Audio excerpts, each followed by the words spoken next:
Dude, there's double air dash. Okay, I think I say it better in the actual episode, everyone. Thanks for tuning in and joining us. As always, you guys rock, and we know it's been a hard time for everyone, especially with the coronavirus being shut in. We just hope that the podcast can help you get through an hour of your day. It's a great episode. We talk a little Doom Eternal. I mean, a little. And some Code Vein. DJ Max would geek out on it. And of course, we talk some anime like we ain't never talked anime before. Darlene and FRANXX brought out a side of us that we don't want to... Okay, I'm kidding. It's a great show, everyone. We hope that you enjoy it. Remember, you can follow us on Twitter and Instagram at UGP_cast.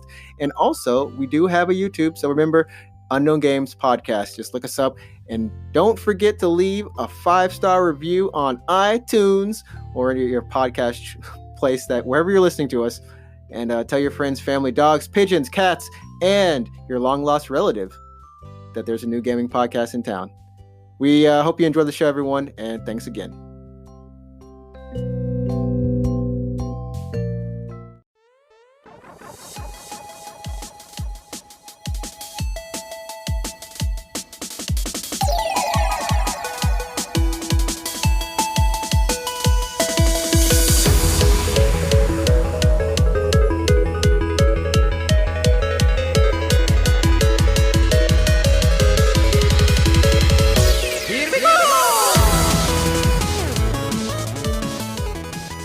Hey, what's up, everyone, and welcome to episode number 27 of the Unknown Games Podcast. I'm your host, Adrian, and as always, I'm joined by my wonderful co-host, Alex. Hey, what's up? I'm Alex. And this week, we are having I don't know, it's been a pretty good week. I had a long weekend, and I forgot almost, we're the Unknown Games Podcast. We talk about video games, Japanese games, RPGs, and of course our life in Japan, because me and Alex, we've lived in Japan for about 8 to 10 years. I'm putting like a 10-year cap on that just in case one of us has been here longer. Well, yeah, I guess just rounding up, right? Yeah, we're just rounding up for rounding up sakes. But yeah, well, we're so glad to have you all. And remember, you can follow us on social media, on Twitter, on Instagram at UGP_cast. And check out our YouTube channel at the Unknown Games Podcast. Just look it up. We've got some cool things on the channel. We're going to be uploading some more cool things. I actually meant to ask Alex before the show, but I forgot. Steam is actually giving away free copies of Tomb Raider. Oh, yeah. And Temple of Osiris as well. I actually own Tomb Raider already. I mentioned it real briefly in like last week's episode, but you play with mouse and keyboard on that. Yeah. But I own it. I don't own the other one, but I'm not too interested in that one. So you should get it. We can play it together. It's I was kind of interested in the Temple of Osiris, like when it was first, like when they first came out, like it was years ago, not anything just like it blew my mind away or anything, just this fun little co-op game. So anyways, maybe one day we'll stream it we'll record it together, Sure. Anyways. Yeah. One of the two. But today it's going to be a pretty short show. Nothing too long per se that I can think of. We've been playing a little bit of the same games that we were playing beforehand. I'm still continuing with Neo, and I've been dabbling a little bit more in DJ Max, which I haven't played for a millennia. Okay, 1,000 years. 1,000 years. I haven't played it for 1,000 years. That's my true age, everyone. And I know that Alex is still playing a little bit of Tokyo Mirage Sessions, almost to the end of that. And then I think he might be playing another game. But so, that'll be the first segment. And in the second half of the show, I know the PlayStation 5 had its GDC unveiling talk conference thing, which is pretty, that was an interesting reveal. And a couple other things in news. So that's going to be it for the show. Not like now, but everyone. All right. See you next week, everyone. I just ended the show in 5 minutes. That's the fastest show we're ever going to have, everyone. And we'll see you next week on the... No. So we're going to jump to the games we play. Alex, tell me a little bit about... I think you also... That's what Code Vein. You jumped back into Code Vein. Yeah. So I went to go finish it. So here's the thing. So Doom Eternal came out on the 20th, right? Yes. I was like this. I was so close to getting... I was like literally like on the Steam like checkout page. Okay. And then I was like... Oh, you know what? I was like, I can't, like, I have so many games to play. Like, I really don't want to add, like, more stuff to a backlog, even though I know it's a good game and I know I'm going to enjoy it. Right. So I went and I jumped back into Code Vein. Because I was playing it. Well, I bought it for the Christmas sale, the Steam Christmas sale, and then I just like didn't finish it. Oh my god, that was like 3 months ago already. But I actually thought you finished it, which was actually no, you no. were kind of flying through it, if I remember. I kept getting sidetracked. I kept getting sidetracked by other games. So I got like Astral Chain around the same time as well. Oh, okay, and okay. I actually had to stop playing Code Vein while I was playing Astral Chain because the dodge button on the two games were different, and if I like played one game for too long, I would like not be dodging properly in the other game. It was like confusing. Yeah, and I would just die all the time. So I was like, okay, I gotta stop playing Code Vein, even though I'm really enjoying it. So I finally got back into Code Vein, and I beat it on the weekend. So it was a long weekend in Japan this like the past weekend, right? So right. I stayed up pretty late on Thursday night, and I just pretty much played through all of Friday and Saturday, and I beat it. I did my first playthrough. But here's the thing. Yeah, so well, it's my first Soulsborne game, so I was dying a lot, and that's pretty normal, I guess. So I was learning the fight, trying to get boss rotation down. The fight, like on Thursday night, I was stuck on the same fight for like 2 hours. I went to bed at 3:30 because I was just like on the same fight for like 3 hours, and then the final boss took me like 2-ish or something. Jeez Louise. I mean, like, yeah, I guess like for, like these kind of Souls-like games, that's normal. I've been finding Neo a little bit easy for some reason. I'm not sure if it's because like my stats are high or what's happening, but I went through a boss battle and I actually beat it in like 30 minutes, which was surprisingly. Oh yeah, that's pretty good. Yeah. So what was it about the boss battles? Did you have to change weapons, or was there something you had to figure out how to do better in order to beat them, or was it just, Well, skill? part of it was like, well, just learning the boss rotation, trying to figure out like, well, how long is their combo? Is it 2 hits or 3 hits? Like, when is it safe to attack? When do I have to keep dodging? You know what I mean? Right. So one of the like late game bosses is, I guess it's not a spoiler, but you fight basically 2 bosses at the same time. Oh gosh, no. And so one of the bosses is like really fast. They have like a 3 to 4 hit combo. And then the other boss is like super slow and tanky, but they have AoEs. And which is annoying. Yeah, so if you don't like, this sounds horrible. If you kind of like don't pay attention to one of the bosses, you'll die, right? You'll get one shot. Mm-hmm. So Code Vein is a little different than other Soulsborne in the fact that you don't have to, but you do have a AI partner. You can go with a buddy, right? That's right. You have the AI girl, or I guess your actual friend who can help you out as well. Oh yeah, there's online multiplayer. I think the community is kind of dead, so I didn't have a human with me, but so you have a partner, and if you have the AI partner with you, you can use them to hopefully draw some aggro of the other boss, and you can just focus on one boss while the aggro is on the other one. Okay. But I mean, I was stuck on it for a bit, and I went on the internet, and a lot of people also are just like, this boss is hard, like this is kind of a roadblock. But I've eventually got it by having my partner tank one of the bosses, and I was kind of buffing. Yeah, I was gonna ask, can you like set your partner to have certain type of routines? Well, like to be kind of tanky or damagey, like AOE, or like, are you allowed to kind of customize them? I didn't. You can't like choose the behavior of your partner, but you just have multiple partners. So if you're like, I want a tank kind of partner, you would choose this one guy. If you want a spellcaster, you would choose this other one. Okay, so you just swap out the party that matches what you need at the time. Yeah, and you can also change your blood codes and your blood veils on the fly, as long as you're not in the middle of an attack animation, obviously. You can actually do it in the middle of battle. Like, literally in the middle of battle. That's actually really helpful, because I don't remember what those mean. Essentially, they change your play style, if I'm kind of guessing correctly, right? Yeah, like, so to explain it real quickly, so blood code changes your base stats, and they also change... well, by changing your base stats, they also change, that dictates what equipment you can equip. Right. And it also gives you skills like that you can use. So each blood code has its own set of skills. And you can master them eventually. Like you can learn them, and then you can use those skills on different blood codes. Okay. But basically a blood code dictates your base stats, which also dictates your equipment, and then the skills you can use.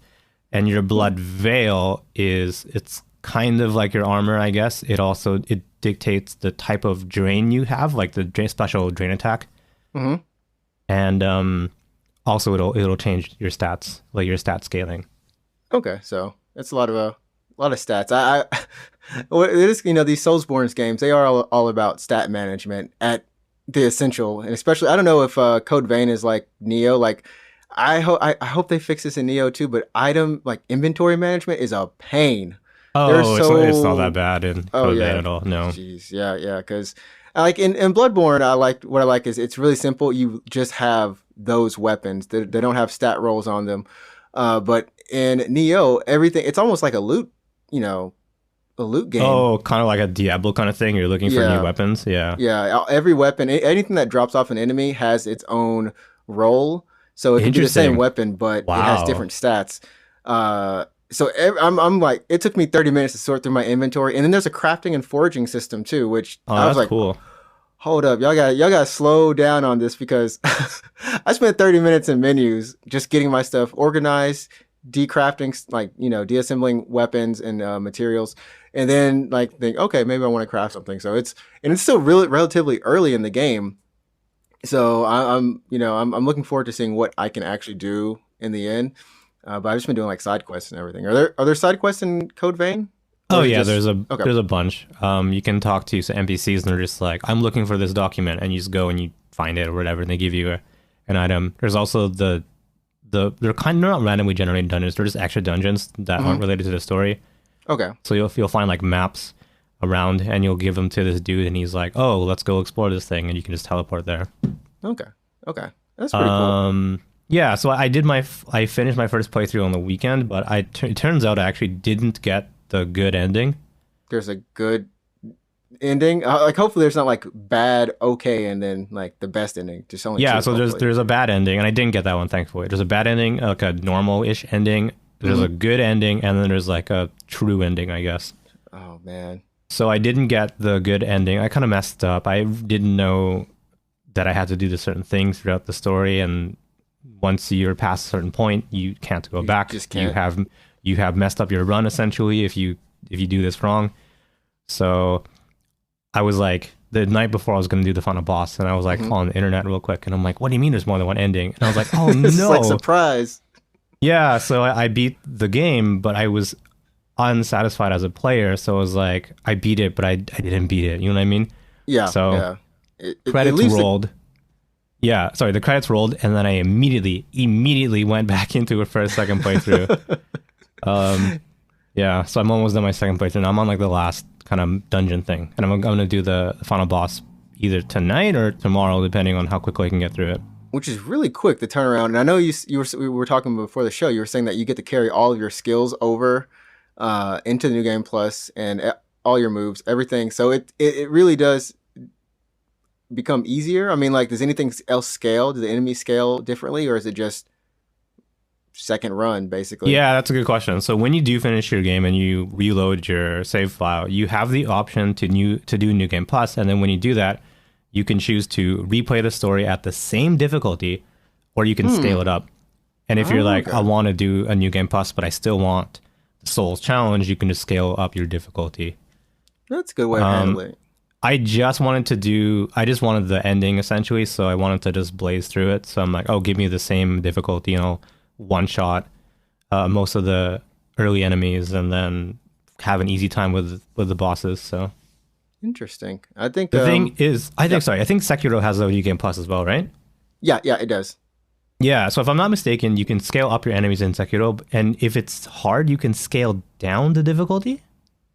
Oh, I'm not sure. It would be nice to have like a scale down, like just at a save point. If you feel like it's too hard, just scale it back down um, instead of being Yeah. locked in, like some games will Yeah. make you do. So the thing about Code Vein New Game Plus is if you choose to scale up, Mhm. you're locked at that difficulty. Oh, You can never scale down. So basically, every time you do a New Game Plus, because you can do it repeatedly, okay.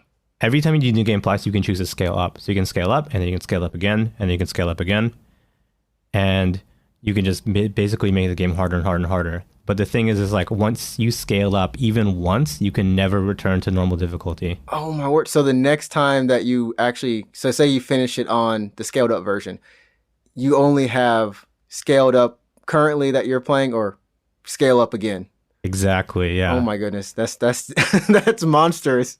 So it's like, but I just wanted to just, wow. Okay. Well, that's a thing. I don't know how Neo is going to be when I finish it.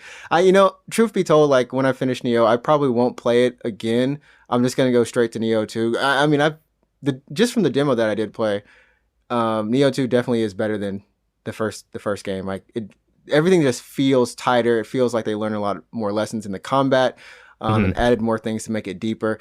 It's yeah, and like I was saying, I'm not really sure why it feels so easy right now. I'm still at the beginning of the game, like the second stage essentially, and I've done all the little side quests up until then. So I'm kind of trying to figure out like what's happening. I should the rank for like the level for the missions I'm on are like 15, and I'm like level 29 right now. Oh, So that's ridiculous. What happened? I don't know. I was just fighting everything. That's it. Okay, well, I think that's what happened too. I just fought Uh, everything, and that's it. So I'm just like, okay, well, I mean, it doesn't matter what your level is completely in these type of games because they'll still kill you. yeah, I know. I'm experiencing that as well. Even when Coving, I'm doing a new game plus on the same difficulty, Mm-hmm, mm-hmm. and if you're careless, even if you're careless for a moment, you'll still die. They will still mess you up. Like two enemies, Yeah. don't take them for granted. They will still combo you, and you will still drop like a fly. Yeah, yeah. I didn't play the scaled up difficulty, like I said, and I was just on the interwebs. And apparently, if you scale up even just once, the first enemy you meet, he'll do times 6 damage.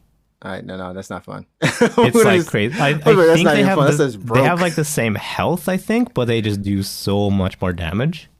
Oh my word. Well, I guess it's an opportunity for you to invest everything in whatever is like your life, um, your health in that second run. If you didn't do it the first time, just keep on plugging stuff into health if it's giving you a hard time. Um, but yeah, that's cool. You have to let me know what the true ending is for the next podcast. Let us all know so no one has to Yeah. suffer through. Well, just don't mess up like I did, and like you'll be fine. Because I honestly only intended to play through the game once. I was like, I'm done Code Vein. Time to move on to Doom, get ready for F7 or whatever, right? Yeah, yeah. I had like no intention of doing a second playthrough, but then the credits rolled, and I was like, nope, I'm doing it again. Like I'm not playing anything else right now. And yeah, because like you said, this week has been insane with. I mean, it's only been two releases, but I gotta say they were pretty big with Doom Hmm. Eternal and then Animal Crossing New Horizons, I think is what it's Right. called. Yeah. And I mean, my Twitter, like not Twitter, but also Facebook. My Facebook blew up. Everyone was playing Animal Crossing. Even like on Twitch, I was watching. It's like Animal Crossing or Doom. That's like the two games people are playing. And I tried to explain Animal Crossing to a friend of mine, because he was thinking it feels like it sounds like it's a mobile game. It sounds like it's tedious. Like you do the same thing over and over while you wait for resources to kind of gather back to do other things. I'm like, no, no, no, it's not. It's not that. It's not that. Trust me. Did you get Animal Crossing, or anyone get Animal Crossing? No, I didn't get it, but like literally everyone else that I know got it. I So feel I'm like the like, only one. Yeah. yeah, you're not the only one. I didn't get it either, so we're good. Well, you don't even have a Switch I don't though. have it. Like Yeah, I here's don't the have a thing: if Switch. you did have a Switch though, would you have bought it? Um, like this one seems like the one to get, like, because before this we had like, what was it, the camping one on the mobile version, and I tried a little bit of that, Pocket Camp or whatever, which right? was Yeah. garbage. Or Did you try the last actual one, the one on 3DS? I didn't. I heard that was No. good. Okay. Like they're all pretty good, and I've had friends that play them. So I'm like, what was kind of cool, at least about the mobile one, is that at least the dialogue, that kind of stuff was intact. So like I understood like why people like Animal Crossing for the characters too. Like the gameplay is whatever. It is what it is. But what's fun is just living the life and customizing and meeting all the animals and talking to them. And I had fun with that aspect. So I can only imagine like how a full on Animal Crossing feels. Hmm. So I would I would Yeah. I would kind of like to, if I had a Switch. Taking Um. donations, chat. Not chat, Yeah. audience, listeners. Well, I'm Yeah. taking donations. Well, speaking of which, yeah, if you want to donate to us, you can head to our Anchor page at anchor.fm/UGPcast and actually donate to us. Oh man, I forgot about that function. We Yeah. should just we should just make a sponsor break that's not even like sponsored not an by actual Anchor. sponsor. Yeah. It's just like us begging begging for money. Yeah. It's us like we need another place to podcast because we like to podcast together in the same room. Help pay the fees. Do you know those like fees. really sad like sponsored child ads around Christmas time? Oh yeah, it's like that, but it's just us. Oh man, gosh, yeah. So that Animal Crossing. Yeah. I maybe one day when I get a Switch, I can actually do that. And Astral Chain, the two AAs. Oh yeah, double A right there. So now that you have a capable gaming PC, would you still get Doom Eternal on PS4, or would you try to play it on keyboard and mouse? I gotta say keyboard and mouse on it. Like and even there's still an option to play with controller, but definitely I'd rather play it on the PC just because like I know that it has a chance to look better and or run faster. Oh yeah, because you have a higher refresh rate monitor, right? Right. So I'm like, okay, so you can definitely play up. that. You can play that at over 60 frames per second. You could have that game running really smoothly. Because I don't even have a PS4 Pro, so it's overall I've kind of gotten a little bit more comfortable, and Neo has definitely been, I guess, the game to kind of break me in even more into PC gaming, or at least getting comfortable just sitting here in front of my monitor as opposed to my TV for 2 or 3 hours at a time. And Metal Gear Rising was also that too. So I've been enjoying gaming on PC, and I kind of weigh my options now. It's like, okay, do I want to buy it here or get it there? But yeah, I will say over the weekend I did buy DJ Max Respect. I think right. It just came out. I think it was 2 weeks ago, like March 13th or something like that. But I finally broke down, decided to get it. I've been a huge fan of the DJ Max series since Portable 1 on PlayStation Portable. Right, PSP. On PSP, I've played the 1, 2, Black Square, Quasiquai, There's Portable Third, which was really good too. The only one I didn't play was the one on Vita because I didn't have a Vita. Is Respect the one that came out on PS4 like last year? Yeah, it came out on PS4 last year, and then it came out on Steam, recently. So what are your control options? Is it controller, keyboard? Like, how do you control that? So since I've always played on like controller, controller, basically, I have mine on controller, but the game is, and it tells you up front, it's like this game is meant to be played on, or like the controls are set for mouse and keyboard. So there are some options like you're like, wait, how do I access this? And you just have to press it on the keyboard because it's not available on the controller. But the normal game option, you have 4-button mode, 5-button mode, 6-button mode, which I'm fine with all of those. I don't touch 8-button mode, and 8-button is essentially using the D-pad, the face buttons, the 2 analog nubs, and the shoulder buttons. Don't touch that. I don't even try it. Oh, it's just a lot of stuff. Yeah, it's a lot of stuff. 6 buttons is really, really fun. There's over 50, 60 songs in the base game, if I remember. And there's 2 different expansion packs too, which have some of the older songs and just some straight up new songs, which is it's a lot of fun. And I gotta say, if you love rhythm games, like definitely check it out. There's not a demo on PC, but there is a demo on PS4. If you want to check out DJ Max Respect. Okay, yeah, that's cool. I think there was I don't know if I'm remembering this properly, but I feel like recently in the last 2 years there was a DJ Max game up for arcades in Japan here. Was that also Respect, or is that something different? It's not Respect. That is Technica, if I remember. That's Technica. That's their arcade series that they also have in Korea. And I've never played Technica, but I do know, like, I think it might have incorporated some touch functionality. Yeah, I feel like it has. Have you been, like, do you play music games in the arcades, or did you used to at least? Like when I first came here, I tried to do Project Diva and then Binami, I think. Binami is just like a company of games by Konami. It's like, which one? Oh God, I don't know. Beatmania? Beatmania. There we go. Beatmania. Yeah. Gosh, I stunk at that one. I had a friend who was really good at Beatmania, and then of course, like everyone, I think played DDR in their local arcade whenever. Back in the early 2000s or whatever it was, right? I bought the mat. I still have the mat at home. Like yeah, me too. I told my mom, I was like, "Yo, can I get this DJ mat? I mean, Dance Dance Revolution, DDR." She's like, "Why do you want this?" I'm like, "It'll teach me how to dance and exercise. I can lose weight and lose squat." Because I used failed. to I used to live pretty close to an arcade. And then so after I would finish work, I would go and I would play a bunch of U-Beat. Have you seen that? I feel like I've seen UB. What's the what does it look like? So it's just like it's like two screens essentially. The top screen you kind of don't look at, but the screen on the bottom is also the buttons. Mm-hmm. So it's like a grid of buttons, and each quadrant, I guess not quadrant, Oh, sorry. yes, yes. Yeah, the button would fill up, or it would have a timer, and you would tap the button. Yes, UB's fun. Yeah, so I played a lot of UB, and then when Sound Voltex came out in 2014, 2013, I was playing a lot of Sound Voltex, which is kind of similar to Beatmania a little bit. So you have like two sets of buttons, and then you also have two like analog knobs, I guess. And then turning the analog knob would be it's hard to explain. It's kind of like it's not like a freeze arrow, but you would have to turn the knob where obviously it told you to. It was pretty fun. Direction. Yeah, DJ Max has it's kind of like to simulate kind of like a record, not screech, but like the record turn. At least in DJ Max, that's kind of what it is. But yeah. When you said U-Beat, I didn't recognize it because I always pronounce it Ju-Beat because it's no, it's spelled like J-U, right? J-U beat or something. U-Beat. And I didn't remember. know. Yeah. So I was talking when I have a friend, and when we would go to arcades.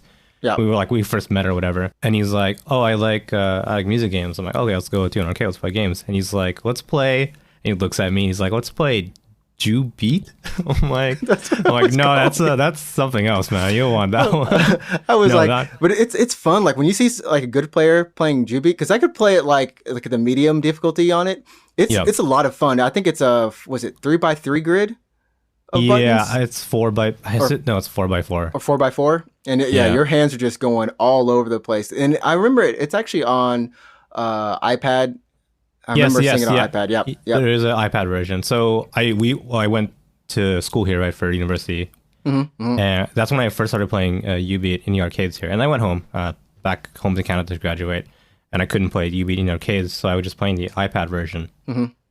And it's not the same because obviously your iPad isn't segmented into physical buttons. Right. And iPads at that time at least were smaller than the proper screen size. It was all cramped. There's no like actual buttons. It's like hit and pray essentially. You know what I mean? Yeah. But they had good song selection. I gotta say that's one of the things. Like they had some really good song selection. So I was I did like some U-Beat.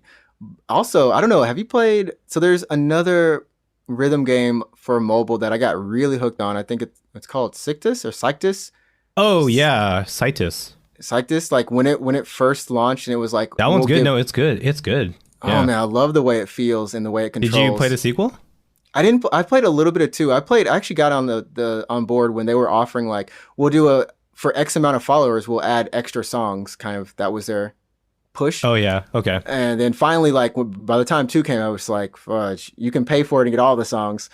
But it's also on Steam too. I played Demo, which is also a follow-up to it's that. like the piano one, right? The piano version. I didn't like Demo as much, but the one I did like, Voice, which is the one after Demo. Voice. That's on Switch actually.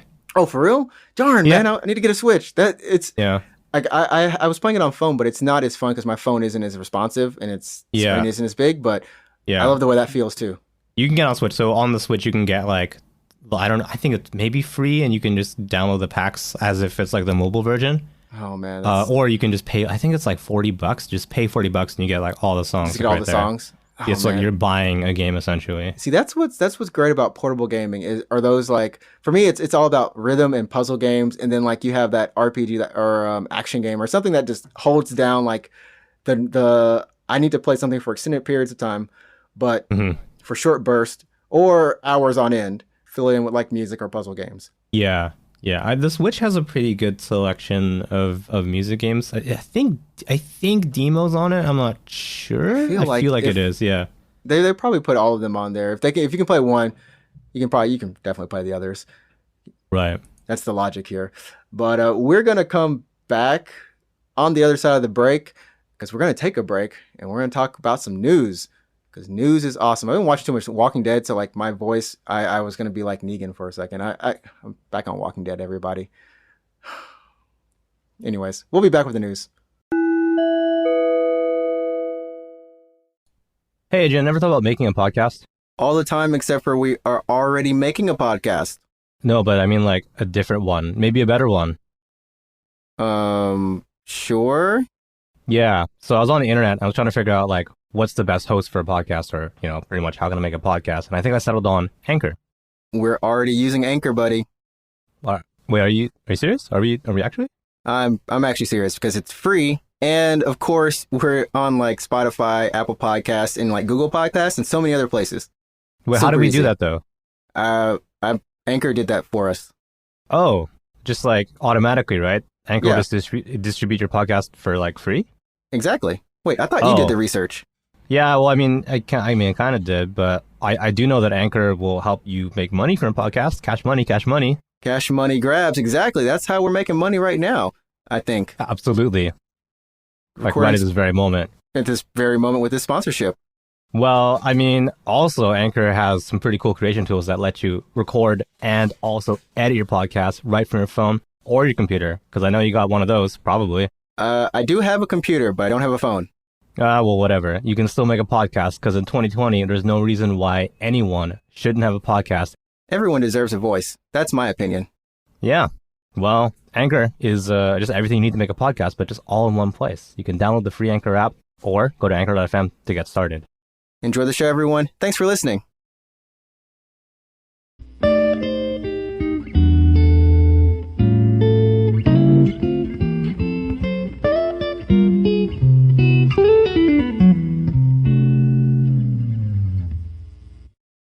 And welcome back to the show, from the break. We got some news to talk about. I said that like I have so much energy, because I do. I have some news. I have to do a little backtracking because I unfortunately felt like I made a fool of myself on the Twitter.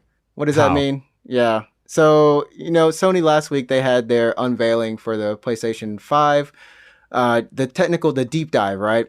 That's what it's called. It was the, watch live for a deep dive into PS5 system architecture and how it will shape the future of games.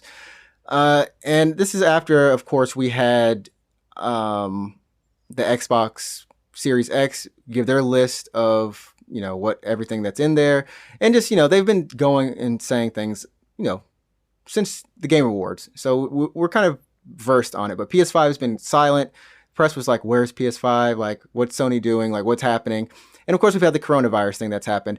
But what confused me is I looked on their tweets, I looked on the blog, and I was just looking on my phone. So I'm just reading headlines that's like, okay, we're going to get some PS5 information. That's cool. I didn't expect any games. I didn't expect much, just like the spreadsheet. And I don't know, maybe like a sneak peek at a game, not an exclusive, just like, here's a tech demo, right? And that's all I was expecting, something short.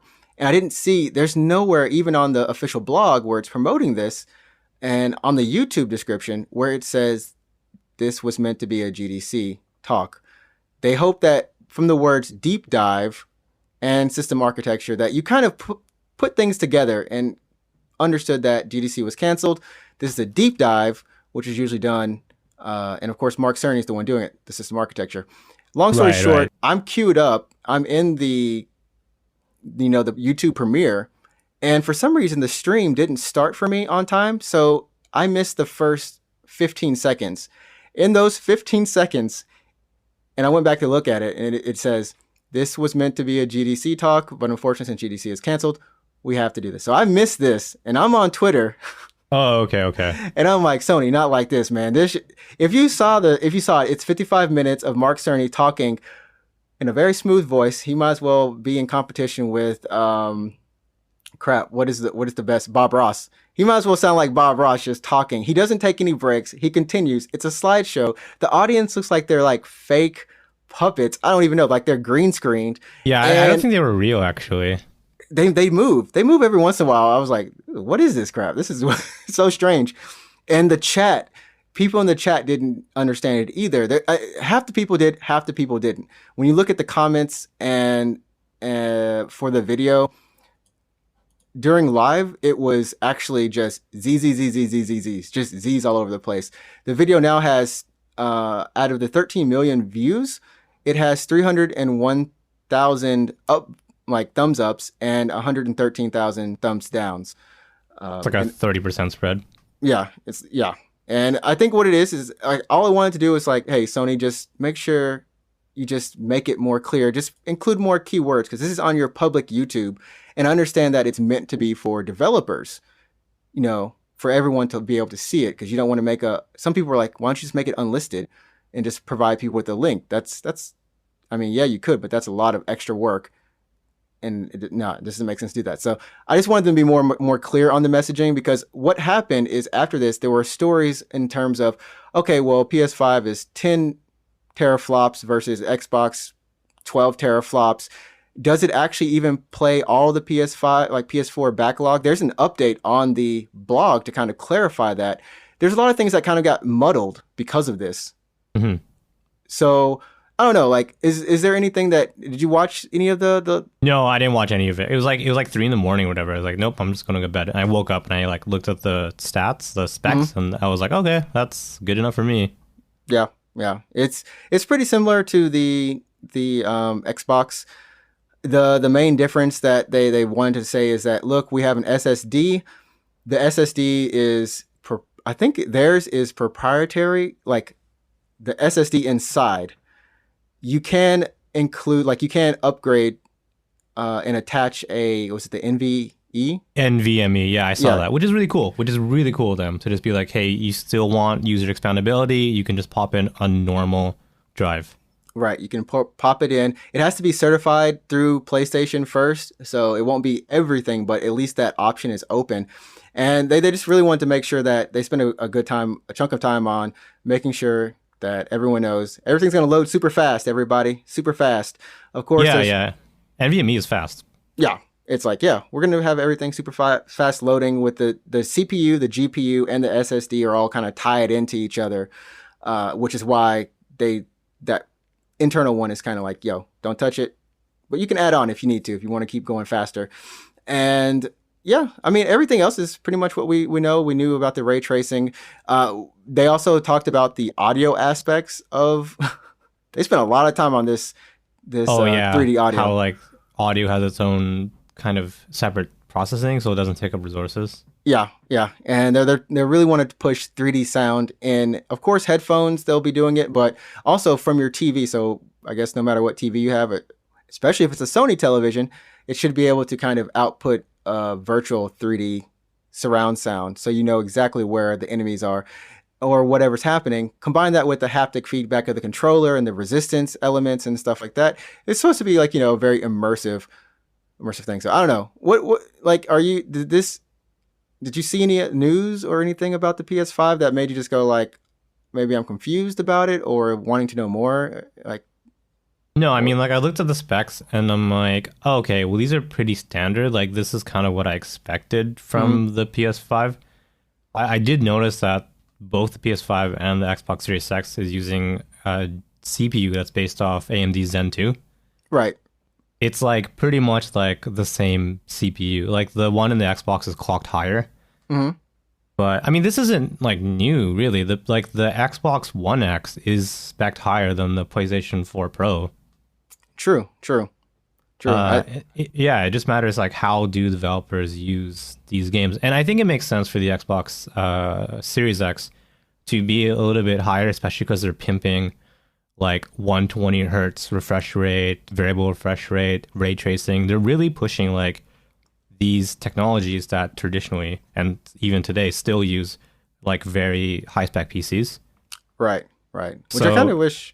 I kind of wish Sony had gone a little bit more into, not in detail. I don't want them to go any more in detail. You have to listen. It might have actually been in there, but like, just a simple kind of thing like you just said, like variable refresh rate. Is that something that the PS5 does? I would hope so, because like the fact that the Xbox Series X is just like, hey, we have like these super cool features that traditionally up until now have only been available to PC gamers. For PC, right? Just the fact that Microsoft can be like, oh, we're bringing variable refresh rate, high refresh rate to the masses. You can enjoy it now if you have a capable monitor. That's really cool. I'm looking at the specs on the official blog, and it does say under video out VRR, which I'm going to assume is variable refresh rate specified by HDMI version 2.1. Yeah, that's variable refresh rate. Yeah. So Thanks. that's All right, good so then. answer my question. Thanks for that blog post, guys. What actually I'm really curious about is what is the controller going to look like? Because we got to look at Xbox's controller. Right, right. And we even, what the Xbox looks like. And I think that's the kind of things that if we had like like that's what I was wanting a pared down version of this. Like, here's the rundown and then here's the deep thing. Because like I said, I think a lot of people tuned in looking for something, right? So like, okay, we showed the controller, we showed the console. And yeah, it might not have as much hype or fanfare around it, but at least now people know what it looks like. I don't know if that's a good thing or bad thing, but yeah, I want to see the controller. Yeah, I want to see the controller. I want to see the console, and I don't know. I think that's we have variable refresh rate, which is really cool. But like, I don't know. I want to like it has ray tracing, right? We'll have ray tracing. It does have ray tracing, yes. Okay, so it is honestly like it's so close to the Xbox in terms of features, so that's a good thing. Yeah, I want to know what the controller looks like, man. And we're also wondering about it's one of these things about the backwards compatibility. So the update it does say we believe that the overwhelming majority of 4,000 plus PS4 titles will be playable on PS5. And then of course, like the top most played, those will definitely be playable on PS5, PS4 titles. But it doesn't really say like specifically, like at least for Xbox, we definitely know 100% like should work. Just go ahead and buy it. You can even play it and it runs better. Yeah, that's what I was like. Yeah, that's the one thing that was a little bit off-putting because Xbox was straight up just like all your Xbox games ever. Xbox One, 360, and Xbox One. Did I say Xbox One twice? Anyways, you know what I mean. First so gen many Xbox, yeah. there's so many Xboxes now. So first gen Xbox 360 and then Xbox One, like they'll all play on the Series X. And Sony was like, "Oh, PS4 backwards compatibility, it's all good." And we don't know PS1, but then they're like, "Oh, PS2. like it might not work. I don't know." I feel like it's powerful enough. Like the console's powerful enough to probably emulate PS2 and especially PS1. Yeah, I feel like if they would just do PS1, PS2, I don't think anyone's expecting them to do PS3. Like we all know that architecture just doesn't. It ain't fun. Weird. Yeah, it's weird. Just bump it, and that's cool. That's what PS Now can be for, and that's what it is for.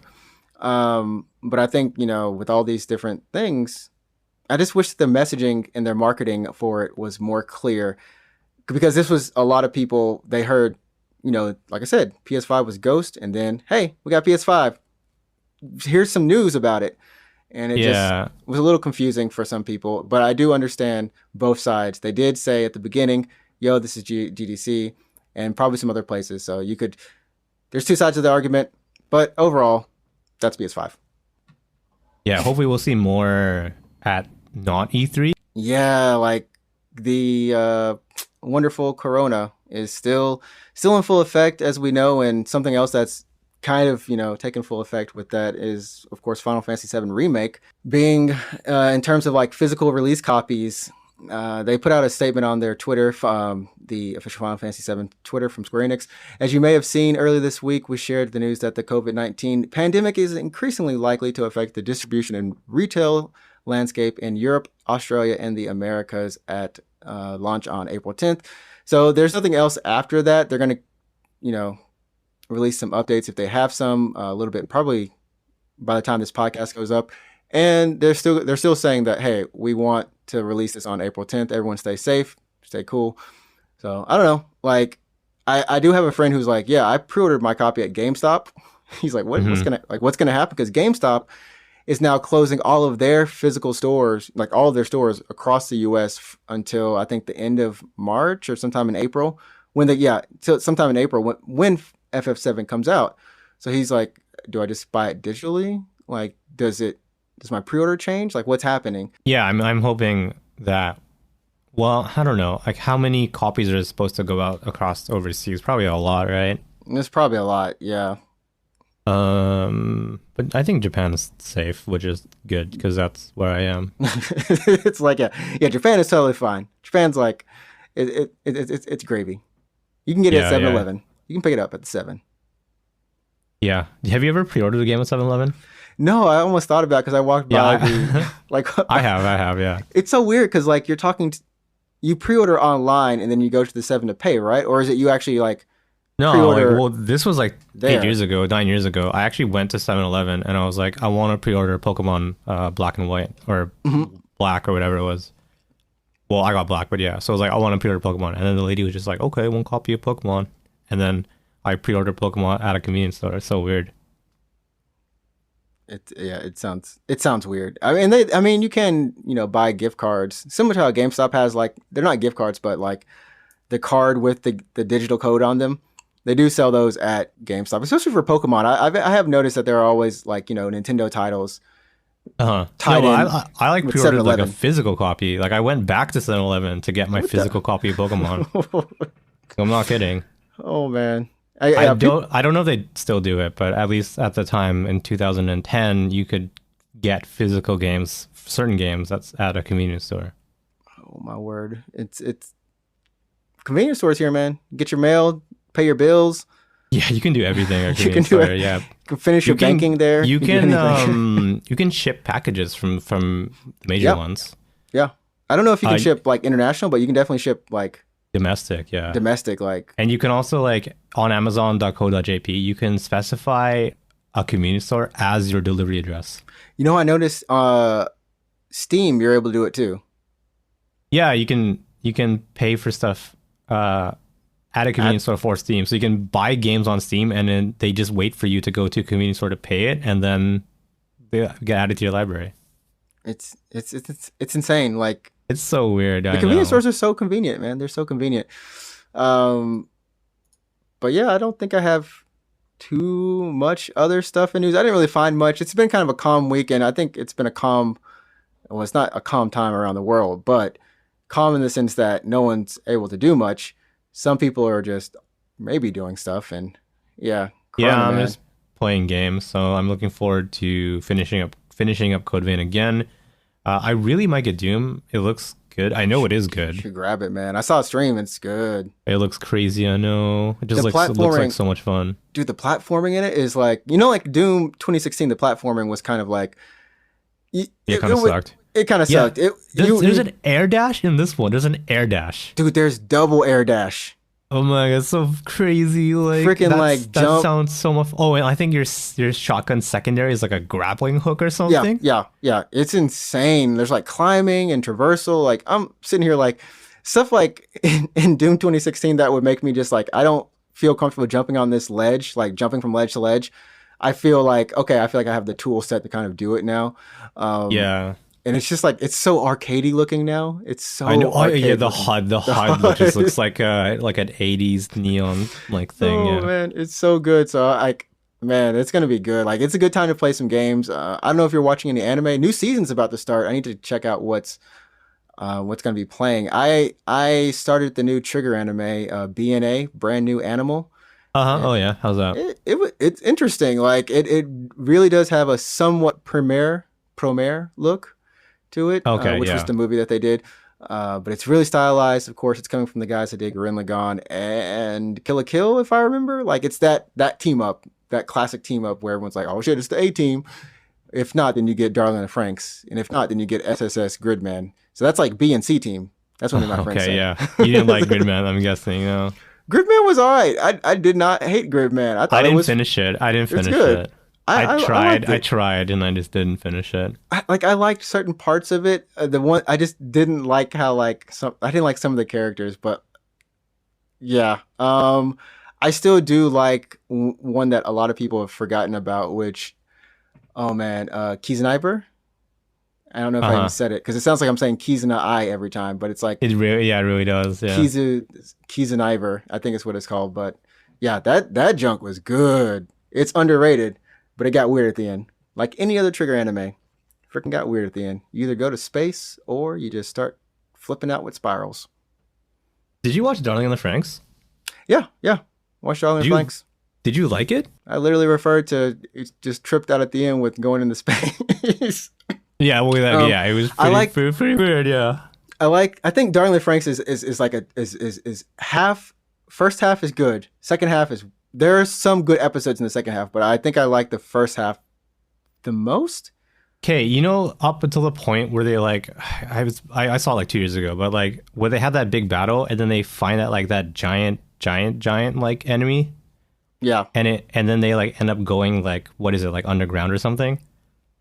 And they find the dragon stuff. They should have just stopped there. Just stopped there. That's when like when beyond that point it gets weird and they're like, okay, let's just like, oh man, what are you guys doing? When you're just like, yo, Trigger, this is we're gonna have to pass up this. I mean, it to me, Trigger is like Platinum Games, right? Sometimes you need to reel back in. You need someone to reel them back in. If not, they about to go crazy. Fighting arms and shit. I like Darling in the FRANXX. Like I liked the first half of it. It was really good, and it kind of set up a lot of mystery where it's they had good characters too. Like I liked a lot of the characters. Like why are all the adults in that world like brain dead or something? Like what is weird? Like what, this world is bizarre. Like why do they stumble upon these human like ruins, right? Where they pass by that movie theater. Mm-hmm. And it's like yeah, that was it's like a normal society. Yeah, it's really cool. They do set up this world that has a lot of mystery in it. I think it keeps the viewer that's just like a little bit hooked. It's like, what's wrong with this world? Like, I want to see more of this. And then they start to build up like the mystery. They slowly reveal like something's wrong with the adults. Something has gone wrong on this planet. And there's a good episode with the kids, because like kids don't become adults or they don't want to become adults. And there's an episode where Homeboy's like, he either met his mom or he met someone. No, he's never met his mom. It was like an adult. It was an adult lady, right? Yeah, yeah, and she's talking to him about like, yeah, like I got married, and she's kind of explaining to him how it used to be, and like the kids are feeling like these kids, they're not supposed to have like feelings towards each other that much, not romantic anyways. And they're not supposed to like be able to reproduce, yeah. And so there's a whole thing about that. Like there's some good things in Darling in the FRANXX, and I think they actually even handle sexuality in one episode, like with one character. Oh, when she's like, like actually like not straight, right? Yeah. She was a good character. I wish she had more screen time. There's like, you end up wishing a lot of stuff in Darling in the FRANXX, but instead you just get, darling, my darling. Shut up. Like, they set up the mystery of that world really, like it was about to go somewhere really cool. Like, do you remember it was past the halfway point where they cut open one of the enemies and then like this humanoid falls out of it? Yeah. So it's like, are we actually just fighting humans? Like, what's happening here? And then it just goes off the deep end, and then it gets even worse off the deep end. Like the last 2 episodes, I'm like, what? Oh, the last 2 episodes, drifting in space, drifting. I'm like, man, you guys, like, what? Like, I wish this series hadn't skip. Gone down this direction. I feel like they should have ended season 1 after the big battle, that really big battle. End season 1 there, and then like flesh out season 2, like have time to bring together a really nice world in the second season. Like it don't push everything into one season. It's anyways, Trigger, Trigger gets us triggered. Oh no, that's a lame one, but yeah. Now Trigger anime, man. So if you I don't know if it's coming out in the US or abroad. It's on Netflix only. Outside of Japan, it's on Netflix and of course regular TV, but the first 6 episodes are up now. And hopefully it seems pretty cool. I'm gonna keep watching it for sure. There's also on Netflix, there is an anime, a movie done in the Altered Carbon universe. It's called Resleeved Altered Carbon, done by the writer for Ghost in the Shell, and I forgot the studio producing it. It looks good, so I'm gonna watch Netflix? That too. Yeah, it's on Netflix. So Netflix Japan, anyways. I don't know about. It has to be abroad too. It looks like a good cyberpunk movie. It looks like, yo, this is what I should be watching instead of Ghost in the Shell. And oh gosh, Ghost in the Shell comes out too. That's right. Oh yeah. So I know ReZero got delayed because of COVID. I don't know if Sword Art Online is getting delayed because I just want to finish that arc. We're almost done with it. It's supposed to be next month, right? So I can't believe the last episode of the last season was Shinon like in the sky, and then it was like, all right, see you back here in a couple months. I mean, didn't it start the first part of the season with the last half of the other season with Asuna in the sky, literally? Oh yeah, when she comes back, I'm like, she like see, logs this in is the as shit a I was like, goddess. yo, I'm Yeah. like, fuck, bump this noise. I'm tired of these people come in. You know what? I got respect for Shinon. I like her, but I'm just saying, Alice is Yeah. hype. Alice is hype. That's all I'm Yeah, saying. My girl Alice she's is good, hype. yeah. I don't need the rest of the harem to be in there. I don't need the rest of the dream team. No, I want his harem to get like comically big. It's already comically big. It's already comically big. I want it to get Anyone so who big. can include their own sister in, like, their own little sister in their harem. Like, what in the world is this? Do you remember, like, it was this Oh, season where gosh. like he's like brain spoilers, he's like brain dead, right? And then like Yeah. all the women They are assemble. in, They assemble. Yeah. Oh my goodness. and you just like he can't talk or anything, and they're just like, oh, he looks like he slept really well because it was just all the women there. Their only arguments are, well, when did you know Keelik? Oh, well, Yeah. I knew him from this time. Oh, I knew him here. Oh, and in this story, and we're gonna sit up all night talking about him. Yeah. Oh, But it's like, I oh my want. goodness. I mean, it can't be. How long is the last of part of this arc? It can't be too long, right? It feels like has it's to be about 12 more episodes, right? It's got to be wrapping up. Like it feels like it could wrap it up in like 2 episodes. Like just go to the altar and it's like Just go there, Yeah. kill homeboy, or figure out what happens. Go back to the real world. yeah, and patch it out. it's Death Gun, right? Death Gun is Yeah. coming back. Yeah. Because Which is obviously, annoying. yeah, like the biggest hint where he's walking down the hallway and he just has red eyes, He's right? not even the main guy for this thing. I know, yeah. So It's like it's a side mission. It's a side mission that's not, that everyone's like, fuck is this? And Shinon's like, oh shit, we gonna about to, like, the only 2 people in this world are gonna actually know who he really is. Everyone else is gonna be like, Shinon Yeah. and Kirito, right? Yeah. Although I think like I don't know how they set it up, like if this was intentional or not, but it was pretty cool to have Death Gun introduced in GGO. And then all the way here, it's like, surprise, I'm Death Gun. I'm like, oh, that's you. Like, okay. yeah, it's gonna be good. And like I said, new anime starting. So maybe next episode we'll do like a little preview, or kind of see what we're kind of watching or want to watch. So new anime starting. That's gonna be good. Hopefully everyone, you can stay safe, stay on the inside. If you haven't got a message from any or every other company that you've signed up on a mailing list for, saying that we support you, you've got our support as well. We support you. We hope this podcast does help you get through a long day. Even if, it's just an hour out of the day, but I hope that it puts a smile on your face, spending time with us. And yeah, just, maybe we gave you something to think about in terms of, hey, maybe you want to play this game. Go play Animal Crossing if you have a Switch, or go try some mobile games, some rhythm games on your mobile platform device of choice. Yeah, sounds good. Yeah. So we're going to come back next week again for episode 28. Remember, you can always follow us on Instagram, Twitter at UGP_cast. Go check out the YouTube channel, Unknown Games Podcast. We're getting some more subscribers too. And the podcast is almost on a little over 400 something listens. So we're pushing on through, and we thank you all for your support. So Alex, you got anything? Yeah, don't forget to donate to us at anchor.fm/UGPcast. Head to our Anchor page, press that donate button, and send a message while you're at it. Until next time. We'll read it on next episode, yeah. Oh man, until next time, remember, you set the tone. I said tome, not tone. Yeah. You set the tone. You said, yeah. So playing a lot of games recently. Oh man, you set the tone. Go play some games. Enjoy your life. Even if you're on lockdown, try to still enjoy and smile every day. We'll see you next week, and have a great week. Peace. Peace.